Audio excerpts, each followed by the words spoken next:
আলহামদুলিল্লাহ। আমরা আজকে একটা বিষয় আলোচনা করব, সেটা হলো ইস্তিসকার নামাজ। ইস্তিসকার নামাজ যেহেতু অনেকদিন ধরে আল্লাহ পাক রব্বুল আলামিন বৃষ্টি দিতেছেন না, যে আল্লাহ পাক রব্বুল আলামিন কোরআনে হাকিমের মধ্যে তো এই কথাটা বলছেন, ইন্নাল্লাহা ইনদাহু ইলমুস সাআ, যে নিশ্চয় আল্লাহ তাআলার কাছে কিয়ামতের জ্ঞান আছে। ওয়ায়ুনাজ্জিলুল গাইস, বৃষ্টি তিনিই দেন। ওয়ায়ালামু মা ফিল আরহাম, মার গর্ভে কী আছে এটা আল্লাহ জানেন। মার রেহেমের মধ্যে ছেলে আছে না মেয়ে আছে, এই ব্যাপারেও আল্লাহ পাক রব্বুল আলামিনে জানেন, এটাও কেউ জানে না। ওমা তাদরি নাফসুম মাজা তাকসিবু গাদা, আগামীকালকে তুমি কি করবে এটা কেউ বলতে পারবে না, এটা একমাত্র আল্লাহ পাক রব্বুল আলামিনই বলতে পারবেন। ওমা তাদরি নাফসুম বিআইয়ি আরদিন তামুত, এবং কে কোথায় মৃত্যুবরণ করবে এই জ্ঞানও আল্লাহর কাছে আছে। মোট কথা হলো যে 5টা জ্ঞান আল্লাহর কাছে মূলত আছে, আর দুনিয়ার কারো কাছে এই জ্ঞানগুলো নাই। তার মধ্যে কিয়ামতের জ্ঞান যেটা বলছি, আর একটা হলো বৃষ্টি কখন হবে। তো আবহাওয়াবিদ যারা আছে তারা বলে অনেক সময় যে সম্ভবত হইতে পারে, নিশ্চিত দিতে পারে না। তো তাহলে যে জিনিসের নিশ্চয়তা নাই, এটা সম্ভাবনা যে জিনিসে দেয় এটা তো নিশ্চিত না। তো মোট কথা হলো বৃষ্টি কখন হবে এটা আল্লাহ পাক রব্বুল আলামিনই জানেন। তাহলে আজকের যে বিষয়টা হলো ইস্তিসকার নামাজ আমরা কিভাবে করব, কিসের জন্য করব, কারণ কি। আসলে ভাই, ইস্তিসকার নামাজ পড়তে হয় আপনার বৃষ্টি যখন না হয়, অনাবৃষ্টির কারণে যখন ফসল নষ্ট হয়ে যায়, মানুষের কষ্ট হয়, শিশুদের কষ্ট হয়, নারীদের কষ্ট হয়, বৃদ্ধদের কষ্ট হয়, পশু পাখির কষ্ট হয়, জীব জানোয়ারের কষ্ট হয়, তখন আমাদের কি করতে হয়, এই ইস্তিসকার নামাজ আদায় করতে হয়। এই ইস্তিসকার নামাজ আমরা আদায় করব এই জন্যে আল্লাহর কাছে ক্ষমা প্রার্থনা করব যে আল্লাহ, আমরা যে অতীতে গুনাহ করছি, হয়তোবা আমাদের গুনাহের কারণে আপনি বৃষ্টি বন্ধ করে দিয়েছেন, আমাদের জাকাত না দেওয়ার কারণে আপনি বৃষ্টি বন্ধ করে দিয়েছেন, আপনার হক আদায় না করার কারণে আপনি বৃষ্টি বন্ধ করে দিয়েছেন, বান্দার হক আদায় না করার কারণে আপনি বৃষ্টি বন্ধ করে দিয়েছেন, আমরা পরস্পরে হয়তোবা একজনের আরেকজনের হক আদায় করি না, এই জন্য আল্লাহ আপনি আমাদের প্রতি রাগ করে আপনি বৃষ্টি বন্ধ করে দিয়েছেন।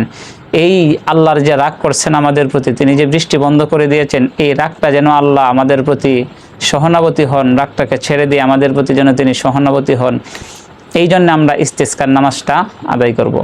এটা নামাজটি হলো বৃষ্টির বর্ষণের জন্য আল্লাহর কাছে দোয়া করা, এই জন্য ইস্তিসকার নামাজ করতে হয়। তো এই নামাজটা আমরা মাঠে গিয়ে আদায় করব। সকালবেলায় সমস্ত দেশের মানুষ একসাথে নামাজ আদায় করতে পারেন। এটা হলো রাষ্ট্রীয়ভাবে যদি হয় তাহলে সমস্ত দেশের মানুষ একসাথে, যে ঈদগাহের বড় মাঠ আছে সেই মাঠের মধ্যে গিয়ে তারা ইস্তিসকার নামাজ আদায় করবেন। এখন নামাজ আদায় করার ক্ষেত্রে সকল মুসলমান, ছোট বড় বৃদ্ধ, এখানে কোনো ভেদাভেদ নাই, এখানে কোনো শর্ত নাই। সমস্ত মানুষ এই নামাজে মাঠের মধ্যে খোলা আকাশের নিচে একত্রিত হয়ে সকলেই ইস্তিসকার নামাজ আদায় করবেন। পশু পাখিকেও সাথে নিয়ে যাইতে পারে, মহিলাদেরকেও সাথে নিয়ে যাইতে পারে, কারণ শিশুদেরকেও সাথে নিয়ে যাওয়া যাইতে পারে, তাতে কোনো সমস্যা নেই। এই কথাটা বোঝানো যে আল্লাহ পশু পাখিগুলোকেও আমরা সাথে নিয়ে আসছি, মহিলাদেরকেও সাথে নিয়ে আসছি, এমনকি পশু পাখিদেরকেও আমরা সাথে নিয়ে আসছি। জীর্ণ শীর্ণ কাপড় পরে একেবারে ফকিরের বেশে আল্লাহর কাছে আমরা ইস্তিসকা চাওয়া, বৃষ্টি চাওয়া, যে আল্লাহ আসলে আমরা আমাদের ভুল হয়ে গেছে, তওবা করা, বেশি বেশি ইস্তেগফার করা, দুরূদ শরীফ পড়া, তওবা করে আল্লাহর কাছে চাওয়া, অতীতের গুনার জন্য আল্লাহর কাছে ক্ষমা চাওয়া। আর এই ইস্তিসকার নামাজের জন্য আমরা একজন ইমাম নির্ধারিত করে কেন্দ্রীয় মাঠে, যে বড় মাঠ আছে অথবা খোলা আকাশের নিচে জমিনের পাশে রৌদ্রের নিচে দাঁড়িয়ে এই ইস্তিসকার নামাজটা আদায় করতে হয়। তাহলে ভাই, এই ইস্তিসকার নামাজ আদায় করার ক্ষেত্রে আমরা একটা বিষয় লক্ষ্য রাখবো, যে যেহেতু আল্লাহ আসমান থেকে আমাদের জন্য বৃষ্টি বর্ষণ করবেন, তাহলে বৃষ্টি বর্ষণ যেহেতু আল্লাহ করবেন, আমাদের প্রতি রাগ করছেন, আমরা তো ক্ষমা চাবই। পাশাপাশি আমাদের কিছু নিয়ম আছে এই ইস্তিসকার নামাজ পড়ার। প্রথমে আমরা সেখানে যাওয়ার পরে আমরা কাতার সোজা করব।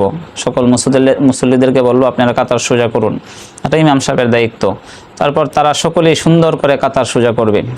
সোজা করার পরে আমরা কি করব, সকল মানুষদেরকে সঠিকভাবে একনিষ্ঠভাবে তওবা করার জন্য বলবো নামাজ পড়ার আগে।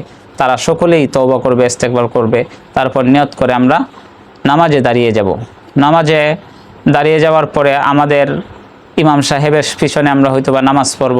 তাহলে ইমাম সাহেব কী করবেন, নামাজ পড়াবেন, স্বাভাবিক নামাজ যেভাবে পড়ান এই নামাজটাও ওইভাবেই পড়াবেন। এই ইস্তেসকার নামাজের জন্য নির্দিষ্ট কোনো সূরা নেই, ইস্তেসকার নামাজের জন্য নির্দিষ্ট কোনো আয়াত বা সূরা নাই যে এই সূরাটা পড়তে হবে, আয়াতটা পড়তে হবে, যে কোনো সূরা পড়লেই হবে। এই নামাজ 2 রাকাত নামাজ।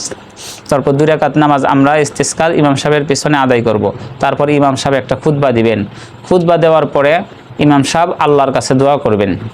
আমরা সকলেই সেই খুতবাগুলোও শুনবো, নামাজেও ইত্তিবা করব ইমাম সাহেবের। তারপর ইমাম সাহেব কী করবেন, দোয়া করবেন, যে কেবলামুখী হয়ে ইমাম সাহেব দোয়া করবেন দাঁড়িয়ে। খুতবা দেওয়ার পরে নামাজ পড়ার পরে খুতবা দিবেন। খুতবা দেওয়ার পরে ইমাম সাহেব সকল মুসল্লিদেরকে নিয়ে দাঁড়িয়ে যাবেন। মুসল্লিরাও কেবলামুখী হবেন, ইমাম সাহেবও কেবলামুখী হবেন। কেবলামুখী হওয়ার পর একটা কাজ করবেন, যদি কারো রুমাল থাকে তাহলে রুমালটা উল্টা দিকে, যে রুমালটা আমরা যে বাস করে আমরা পড়ি এই রুমালটা ঠিক তার উল্টা দিকে আমাদের গর্দানের মধ্যে অথবা আমাদের মাথার মধ্যে আমরা পরে ফেলবো। আর একটা কাজ করব, সেটা হলো আমরা দোয়ার সময় 2টা হাত আমরা এইভাবে একটু উঁচু করে রাখবো, আর 2টা হাতের যে তালু আছে অথবা যে ভিতরের যে পিঠগুলো আছে এই পিঠটা নিচের দিকে আমরা এইভাবে রাখবো। এইভাবে রাখার পর আল্লাহর কাছে আমরা দোয়া করব। এই হচ্ছে ইস্তেসকার নামাজের সুন্নত। আসলে মূলত ইস্তেসকার নামাজ পড়লেই যে বৃষ্টি হয়ে যাবে আমরা মনে করব এরকম না। তাহলে আমরা ইস্তেসকার নামাজটা পড়ব কেন? মূলত ইস্তেসকার নামাজটা করব, রাসূল করিম সাল্লাল্লাহু আলাইহি ওয়াসাল্লাম অনেক সময় ইস্তেসকার নামাজ পড়তেন। যেহেতু আমাদের প্রিয় নবী সাল্লাল্লাহু আলাইহি ওয়াসাল্লাম ইস্তেসকার নামাজ পড়তেন, তাহলে আমরা পড়তে তো বাধা নাই। রাসূল সাল্লাল্লাহু আলাইহি ওয়াসাল্লাম ইস্তেসকার নামাজ পড়ার পরেই হয়তো বা বৃষ্টি হয়েছে, কিন্তু আমরা ইস্তেসকার নামাজ পড়ার পরেই যে বৃষ্টি হবে এরকম না।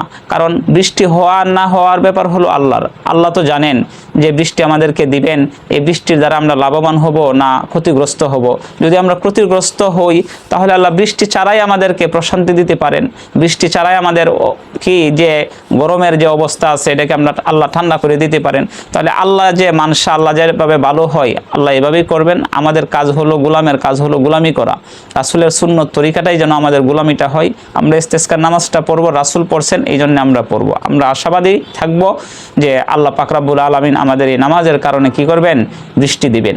আল্লাহ পাক রব্বুল আলামিন যে কথাগুলো বললাম সে কথাগুলোর উপর আমল করার তৌফিক দান করুন। আমিন। ওয়া আখির দাওয়ানা আনিল হামদুলিল্লাহি রাব্বিল আলামিন। আসসালামু আলাইকুম ওয়া রাহমাতুল্লাহি ওয়া বারাকাতুহু।